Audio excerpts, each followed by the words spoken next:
much do you earn versus spend in Canada? Salary and expenses breakdown.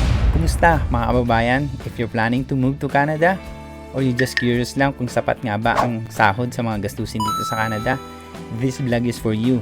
Today we will break down the salary expenses para malaman natin kung magkano nga ba ang natitira sa bulsa after all the bills paid. Ang impormasyon sa vlog na ito based sa general research at personal experience. Tandaan, maaaring magkaiba ang sahod, gastusin at cost of living depende sa location, lifestyle at economic changes. Habang maraming opportunity sa Canada, may challenges din, kaya mahalaga ang tamang pagpaplano at financial management. Ang vlog na ito ay para magbigay ng insights, hindi financial advice. Salary in Canada. First, let's talk about sahod. The minimum wage may varies per province. It's around 15 to 16 Canadian dollar per hour. For full-time jobs, the average salary can range from 40,000 to 70,000 per year. Depende yan kung ano yung trabaho mo. Kung may profession ka na in demand like healthcare, IT, or trades, you can earn even more. Example, salary computation. Ang forklift operator ay pwedeng kumita ng 2,000 Canadian dollar per paycheck or bi-weekly. Depende pa rin sa pinagtatrabaho mo, pwedeng mababa yung rate mo sa umpisa at hanggang tumaas. And it has approximately 4,000 Canadian dollar per month. Common expenses in Canada. Pero syempre, kasama ng magandang sahod, may malaking gastos din. Sapat nga ba ang 2,000 Canadian dollar approximately bi-weekly or 4,000 Canadian dollar per month? Tara, pag-usapan natin. Housing. Ang renta ng isang one-bedroom apartment sa major cities like Toronto or Vancouver is around 1,500 per month.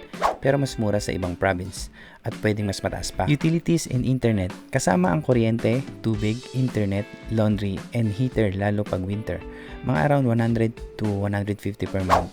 May ibang rental na included na, kaya mas magandang hahanap ka ng rent na the best sa budget mo. Syempre, food and grocery. The average food grocery bill is around 300 to 500 Canadian dollar per month. Depende yan kung mahilig ka magluto o mahilig kang kumain sa labas. Transportation. Kung may kotse ka naman, gas is around 150 Canadian dollar. Insurance can cost 200 Canadian dollar. And the mortgage sa car is 500 per month. Depende yan kung anong mode of transportation mo.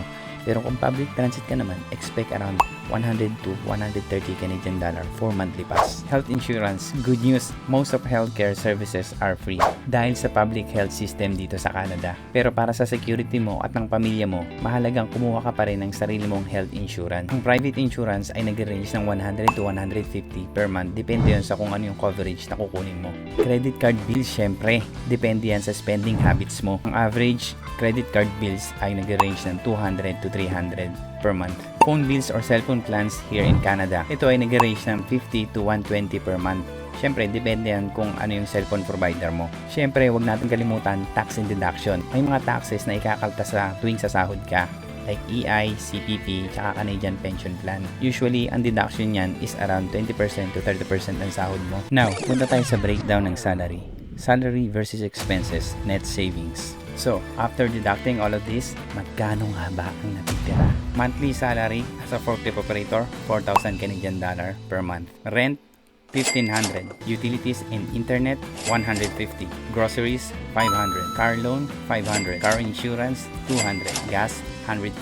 Depende kung malayo yung takbo mo. Credit card bills, 300. Phone bill, 100. Health insurance, 150. Miscellaneous expenses, hindi natin may iwasan, 200. So, ang remaining savings natin is 250 Canadian dollars per month. Ayan yung tinatawag na typical na paycheck to paycheck per month. Pero syempre, hindi mo kakayanin kung mag-isa ka lang. Siguradong hindi ka makakaipon. Kaya kami ng asawa ko, hati kami sa mga major bills like grocery, tsaka naghahati rin kami minsan sa gas. Kasi tulad ko, may mga insurance din siyang binabayaran at mga bills. At huwag ka mawawala ng pag-asa, yung mortgage sa car, matatapos din yan, yung utang, malalampasan mo din yan, basta huwag mong tatambayan. So at least, meron akong nasisave na 500 per month. Yun yung dapat hindi mo galawin, mapupunta siya sa saving. Mahal ang buhay sa Canada at sa maraming tao. May kaunti ka natitira o minsan nagkakautang ka pa nga. Kaya mahalaga ang tamang budgeting kung kaya mo maghanap ng extra income. Why stay in Canada? The good factors. Kahit mataas ang cost of living living dito sa Canada? Bakit maraming Pilipino ang nananatili dito? Ito ang mga dahilan. Una, syempre, free healthcare. Isa sa pinakamalaking benepisyo sa Canada ay ang public healthcare system. Libre ang medical service like health checkups, emergency visits, at hospitalization. Pangalawa,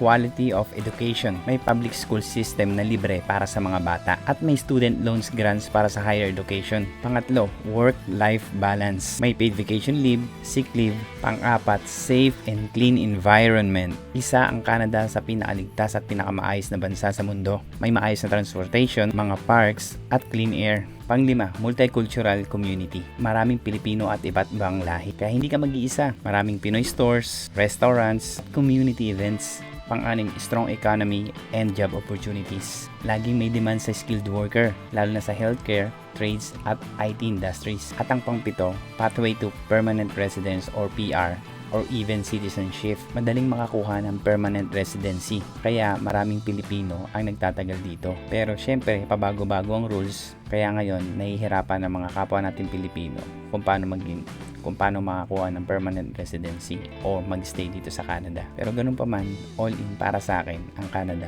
is the best. Lalo na para sa pamilya mo. Tips to save money in Canada.